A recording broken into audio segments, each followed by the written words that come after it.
What is up, you guys? Today, I got the chance to see Knives Out 3, Knives Out Wake Up Dead Man, however you like to say it, the third installment into the Knives Out franchise. I got the chance to see it streaming only on Netflix for some reason. This movie should have been released in theaters. Strong believer in that. But anyways, Knives Out 3, I'm going to keep this spoiler free because this movie is obviously a murder mystery, but we're going to jump right into it. So the Knives Out movies.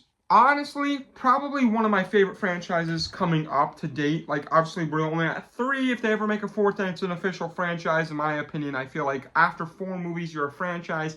If they make a 4th movie, easily one of the best franchises ever made. The first Knives Out movie is a personal 100 out of 100 for me. It's in my top 10 favorite movies of all time. It is in the 10th spot, probably in the top 10 favorite movies of all time, but I think it's fantastic. I love the cast, I love the energy, and I love how each different movie within this franchise is a unique story. It's different. You don't need to see Glass Onion to see this movie. You don't need to see the first Knives Out to see this movie, except know that Detective Blanc is going to be in each one solving a different case, and they kind of set him up within the first Knives Out in order that way you can see like all the different mysteries he's going to solve. Now, not necessarily you need to see the first Knives Out to see this, but it's probably better that you do. But that first Knives Out movie, I think, is a breath of fresh air. It's like a modern day Clue. It's a modern day murder mystery. It's very fun, a lot of twists and turns. Glass Onion, yeah, it's a modernized version of it, and it's kind of different. Totally different when it comes to like its tone and atmosphere and aesthetic. It's more of a summery vibe, like an island, where the first one's more of a fall, autumn, like mansion vibe, you know? This time around, we follow a church that's in Easter, so springtime within New York, the New York area. And honestly, if I wasn't aware that it was Easter, I would think that it's like fall because the way this looks, like it just looks very like dry and dreary, but I think that's just the aesthetic they're going for. Now, watching this movie, I will say probably like the world building. I really liked how they set up this movie because I think that was a problem within the second one that I had. The first Knives Out movie, they set up all the characters very well done. Like, they have the interrogation scene, they're interrogating everyone, so you get to know each and every person within this family. Obviously, in this one, it's more of like a church gathering, so it's kind of like almost dealing with like a cult that follows like this leader, and it's kind of creepy, honestly. It's obviously like a church that's not following religious beliefs, and that's why Josh O'Connor's character is going into that church to kind of like make it more of the ways of the religion.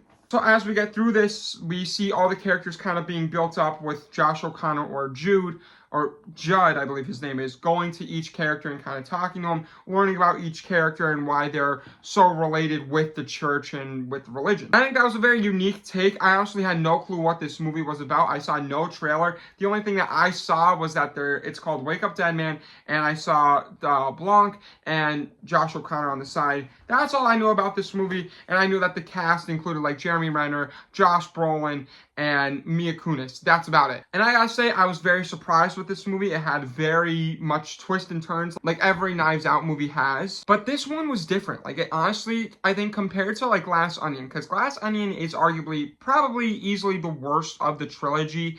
And I think that's kind of harsh to say because I actually do enjoy Glass Onion. It's very fun, but it's definitely not as engaging. It's definitely very, it's tonally different because like it's more of a jokey movie rather than a very realistic movie, where I feel like this one and the first one are very dark and like kind of serious or more movies, and they have a lot of jokes in it, but they focus more on the mystery aspect, whereas Glass Onion more focused on the jokes. In this one, definitely with like the visuals, the lighting, the differences, like there's a big thing within the intro that immediately hooks me, where there's this one character and there's a lot of physical violence in this, like punching. When in a flashback sequence, a character punches a child on the floor like multiple times, and I was just like, this is nuts, this is insane. And I kind of liked it. It made the movie very fun. It made me engaged. It made me focused into this. So obviously the mystery, there's a bunch of different characters within this movie. They're all being suspects within this crime that happened within the church.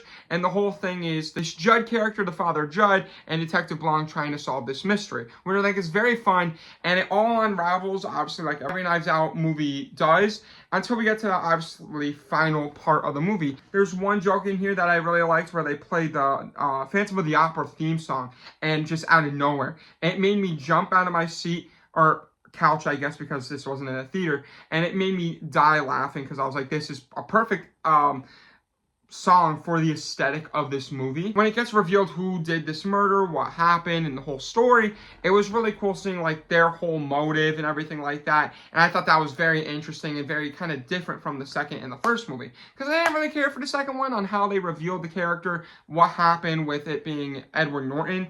But this one, I thought it was very cool. I do think that it was very predictable on who it was going to be, but I didn't really know why or how they did it, and that they kind of foreshadowed a lot of it, but they gave hints that you probably wouldn't really even think of that were great, and I really like that within the Knives Out movies, because Rian Johnson, the director of these movies, great director, except I will say I'm not a fan of The Last Jedi. I gotta rewatch all the Star Wars movies. Maybe I will be if I rewatch them.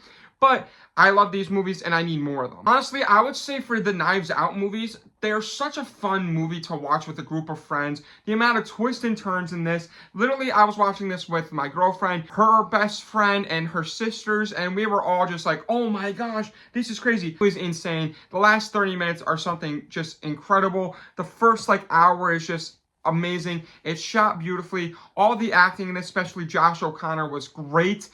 Score's great. Like, literally everything about this movie is really, really good. Between these movies and the Smile movies, I need more of them so much. Like, Smile is also a franchise that I think could be easily a great franchise because of that fact that you don't really need to watch the previous movies to watch them. They're just a story. They're there. They have some references to the other movies, but you don't need to see them. Like my girlfriend's sisters only seen the first movie. They never even saw Glass Onion, but they completely understood this movie, and I think that's what works for this movie so well. So here are my overall thoughts for this film, and I'm going to give it a 95 out of 100. I think this movie is a 10 out of 10 film. It's in my top 100 movies of all time. I think it's great. I love the Knives Out movies. Knives Out 1, like I said, is 100 out of 100, so I think it was clear that this was going to be a 5 out of 5 for me. Maybe I'd rewatch it lower as I get older or as I rewatch it. Even just thinking on it, trying to make this lower, I physically couldn't. I had a great time with this. I think it's a great movie to watch with friends or family or just by yourself in like a dark room, and that aesthetic of like this gothic church is amazing. It really works also for the theme of this, and actually this might be a fun movie to watch on Easter or close to Easter because it does have to do with a lot of like the Easter traditions and stuff, religious wise, not like the Easter bunny, stuff like that. But I think it's very fun. I had a great time with it. It's currently in my top 3 of the year. I think it's fantastic, and it's going to be probably a movie that I'm going to rewatch a lot and really like. So with all that being said, thank you so much for watching today's video. Let me know what you guys thought on Knives Out 3 or Wake Up Dead Man. With all that being said, make sure you like the video. If you really like it, make sure you subscribe. And if you want to see future videos like this, make sure you ring the bell in the description down below. With all that being said, moving it out. Peace.